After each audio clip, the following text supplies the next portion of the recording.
दोस्तों कहानी को स्टार्ट करने से पहले अगर अभी तक आपने चैनल को सब्सक्राइब नहीं किया है तो आप अभी ही सब्सक्राइब कर लीजिएगा, क्योंकि कहानी बहुत ज्यादा तगड़ी होने वाली है। और अगर आप कहानी की भावनाओं में बह गए तब तो सब्सक्राइब करना बिल्कुल ही भूल जाएंगे। कहानी स्टार्ट होती है और हम एनी को देखते हैं जो अपने पति पीटर के साथ रहती थी। दरअसल पीटर की वो दूसरी वाइफ है और पीटर की जो पहली वाइफ थी उससे गुब्बारा फटने की वजह से उनका एक बेटा हुआ था जिसका नाम डेविड है। शायद इसी वजह से वो एनी को झाट बराबर प्यार नहीं करता। पर एनी की जो दो बेटियां होती हैं वो उन्हें हमेशा तेल लगाता रहता है, क्योंकि उसने भी स्टेप बहन वाली वीडियोस देख रखी थी। डेविड जैसे जैसे बड़ा होता जा रहा था उसके अंदर छेद की प्यास भी बढ़ती जा रही थी और छेद की प्यास में पगलाया मानुस अक्सर अपने घर में ही लड़ाइयां करता रहता है। और ऐसा ही कुछ हाल डेविड के साथ भी हो रखा है। अक्सर उसके डैड से उसकी लड़ाइयां होती रहती हैं। इससे चलते एक दिन वो गुस्से में जंगलों में भाग जाता है। उसके जाने के बाद पीटर एमा से कहता है कि मुझे तो ऐसा लगता है कि ये बहन का पकौड़ा मेरा लौंडा है ही, क्योंकि जैसे इसके लक्षण है ना ये मेरी मलाई से तो नहीं बना होगा।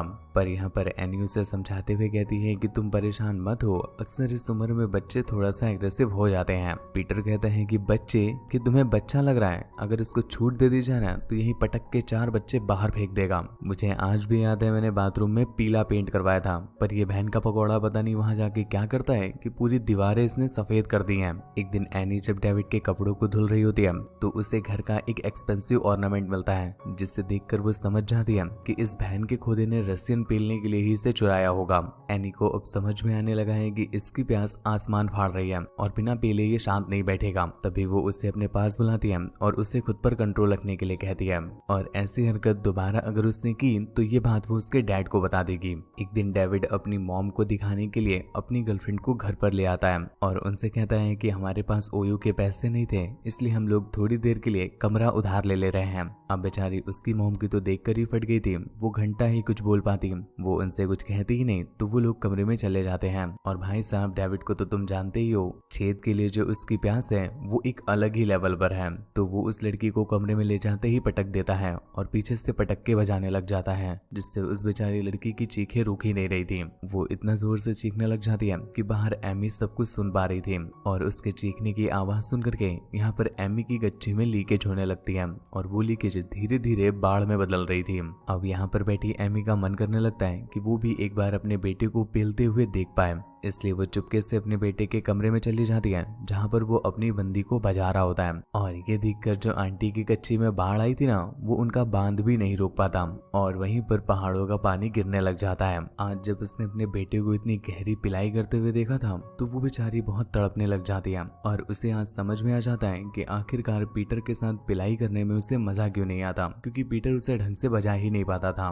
डेविड को पीलने का एक अलग ही ज्ञान है और वो अब उसकी बंदी से जलने लग गई थी, क्योंकि डेविड के वो सारे गहरे वाले मजे उसकी बंदी ही ले लिया करती थी। वो रात भर डेविड को तरह तरह से याद करती है और अपनी उंगलियों को कष्ट देती रहती है। फाइनली जब उसका बिस्तर गंदा हो जाता है तो वो सो जाती है। पर उस दिन के बाद से एमी हमेशा डेविड के आसपास ही घूमा करती थी, अक्सर उसे तरह तरह से टच करने की कोशिश करती और हमेशा उसे पेलने के इशारे दिया करती थी।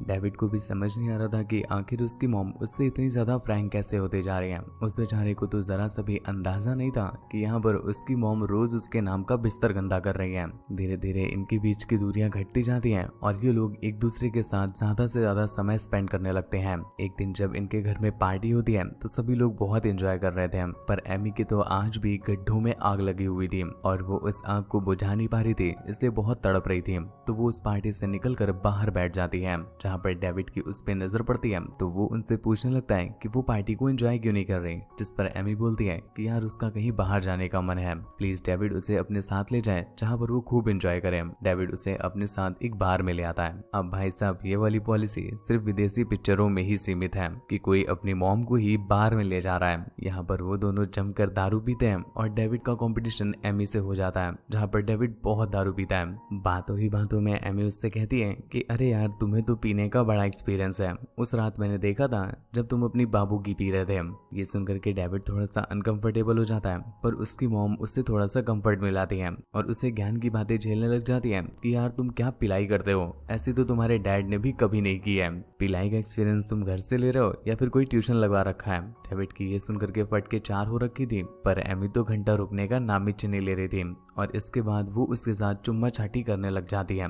डेविड की जो अभी तक फटी थी वो अब ज्वालामुखी बन जाती है, इसलिए वो अपनी जान और अपनी गामंड दोनों बचाकर वहां से भाग जाता है। उस दिन के बाद से एमी की पिचकारी की धार तो रुक ही नहीं रही थी, वो दिन में कई कई बार धार बहने लगती है। इधर डेविड को भी समझ में आ गया था कि एमी को चाहिए क्या। वो अपने गड्ढों की सफाई डेविड की पाइपलाइन से करना चाहती थी, पर यहाँ पर डेविड की थोड़ी थोड़ी सी चौंक ले रही थी, इसलिए वो हमेशा एमी से दूर भागने की कोशिश करता है। पर यहाँ पर एमी की लीक होना तो बंद ही नहीं हो रही थी और इस वजह से एमी अब पागल होने लग जाती है। उसने अब पीटर को भी देना पूरी तरह से बंद कर दिया क्योंकि वो अपनी बचा कर रख रही है ताकि वो डेविड को दे सके।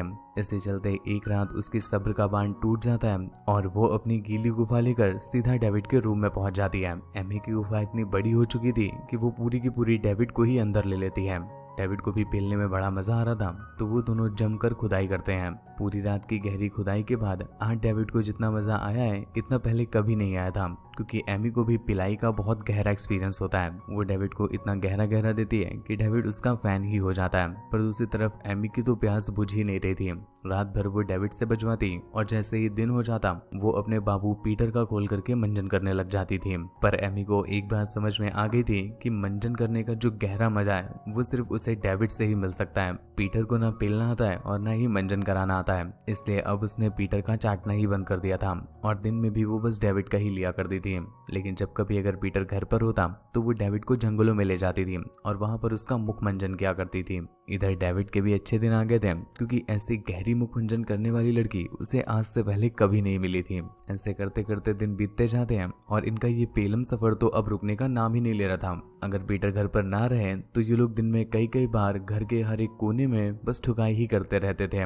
इसी चलते एक दिन जब ये सारे दरवाजे खोलकर खुले में पिलाई कर रहे होते हैं तभी वहां पर एनी की बहन आ जाती है और वो डेविड को एनी को चटकाते हुए देख लेती है।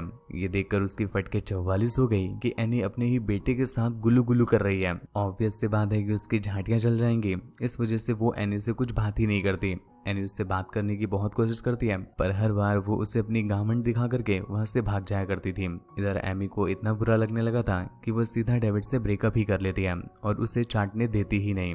इधर डेविड ने बहुत दिनों से दूध नहीं पिया था तो वो पागल होने लगता है, इसलिए एक दिन वो उसकी खोलकर चाटने लगता है, पर एमी उसे गरिया के भगा देती है और दोबारा कभी भी ना चाटने की धमकी देती है। डेविड को बहुत दिनों से मिली नहीं थी और अब वो हाथ चला चला करके भी थक चुका था, इसलिए वो पागल होने लगता है और एक दिन तो बहन का पकौड़ा पेड़ पे चढ़ जाता है और वहां से नीचे कूद जाता है। भाई साहब, पीटर की तो फट के फ्लावर हो गई कि लौंडा गया, अब जायदाद का बस 2 ही हिस्सा लगेगा। पर तभी अचानक से उसकी आंख खुल जाती है और पता चलता है कि बहन का पकौड़ा सिर्फ प्रैंक कर रहा था। ऐसा प्रैंक कोई मेरे साथ कर दे तो मैं 5 फीट की पूरी बल्ली अंदर घुसा दूं। एक दिन एनी अपनी बहन के घर जाती है और वो उससे माफी मांगने लगती है और कहती है कि उस दिन के बाद से उसने किसी का भी लॉलीपॉप नहीं चूसा है। हर रोज वो बस पीटर का ही ढीला लॉलीपॉप चूस रही है। वो उसे वादा करती है कि इसके बाद वो किसी भी बाहर वाले का लॉलीपॉप नहीं चूसेगी। पर उसकी बहन को तो ये लगने लगा था कि एमी अब खुदक्कड़ हो गई है और दिन में अगर वो 4-5 लौंडों से ना बजवाए तो उसकी तो प्यास ही नहीं बुझती होगी। तो ऐसे में ये इतनी जल्दी कैसे छोड़ सकती है। तभी वो उसकी किसी बात का भरोसा नहीं कर रही थी और उसे वहां से भगा देती है। एमी जब घर पर पहुंचती है तो वो दिखती है पीटर और डेविड कुछ बातें कर रहे होते हैं। दरअसल एमी ने उसे देने से मना कर दिया था, इस वजह से वो गुस्से में आ गया था और आज डेविड ने पीटर को सब कुछ सच सच बता दिया है। जिसके बाद वो एमी को एक कोपचे में ले जाता है और वहां जाकर उसे गरियाने लगता है, क्योंकि पीटर को अब तक सब कुछ पता चल चुका था। पर यहाँ पर एमी उससे पकड़कर अपनी चटाने लग जाती है और चटाते चटाते उसे ज्ञान देती है कि डेविड तुमसे झूठ बोल रहा है। दरअसल उसने चोरी की थी और मैंने उससे कहा था कि ये बात मैं तुम्हारे डैड को बता दूंगी, तभी वो अपने आप को बचाने के लिए मुझ पर ये इल्जाम लगा रहा है। तुम खुद मेरी चाट कर देखो, क्या तुम्हें ये झूठी लग रही है? इसे सिर्फ तुमने ही झूठा किया है, तुम्हारे अलावा मैंने किसी और को नहीं दिया है। अब भाई साहब, पूरी गुलाबी गुजिया सामने रखी हो और लौंडा उसकी बात पर बिलीव न करे, ऐसा आज तक कभी हुआ है क्या जो आज हो जाएगा? इसी वजह से पीटर उसकी बातों में बिलीव कर लेता है और जम करके चाट लेता है। अगले दिन डेविड एनी से मिलने के लिए आता है और उससे कहता है कि अच्छा होगा कि तुम मुझे खोलकर देने लग जाओ, अगर तुम मुझे अपनी नहीं दोगी तो मैं कोर्ट में जाकर के केस कर दूंगा। एनी को समझ में आ गया था कि डेविड भरा बैठा है और अगर उसने दे दी तो वो तो फाड़ कर ही रख देगा। और दूसरी तरफ उसे पीटर के बारे में भी याद करके फट रही थी, इसलिए वो डेविड को देती नहीं बल्कि धर गरिया देती है। इसके बाद वो उसे अपने घर से भी भगा देती है। पीटर दरवाजा खटखटाने की बहुत कोशिश करता है पर वो दरवाजा खोलती ही नहीं। उस दिन के बाद से डेविड कहीं भी नहीं मिलता और वो लोग काफी परेशान होने लगते हैं। तभी एक दिन डेविड का डैड पीटर अपनी पहली वाली वाइफ को कॉल करता है और उससे डेविड के बारे में पूछता है, पर वहाँ पर भी डेविड नहीं था। तो वो काफी परेशान हो जाते हैं और पुलिस में कॉल कर देते हैं। पुलिस जब इन्वेस्टिगेशन करती है तो उन्हें डेविड की लाश उनके ही घर के पीछे मिलती है। ये सुनकर एमी की फट के फ्लावर हो जाती है, क्योंकि उस रात जब एमी ने उसे भगाया था तो डेविड बार बार घर के अंदर आने की कोशिश कर रहा था, पर एमी ने ही उसे अंदर नहीं आने दिया और ठंड की वजह से उसके फड़वे लग गए। ये जानकर ये दोनों ही बेचारे बहुत दुखी होते हैं और इसी के साथ ये कहानी यहीं पर खत्म हो जाती है। तो गुरु, आपको ये कहानी कैसी लगी नीचे कमेंट करके जरूर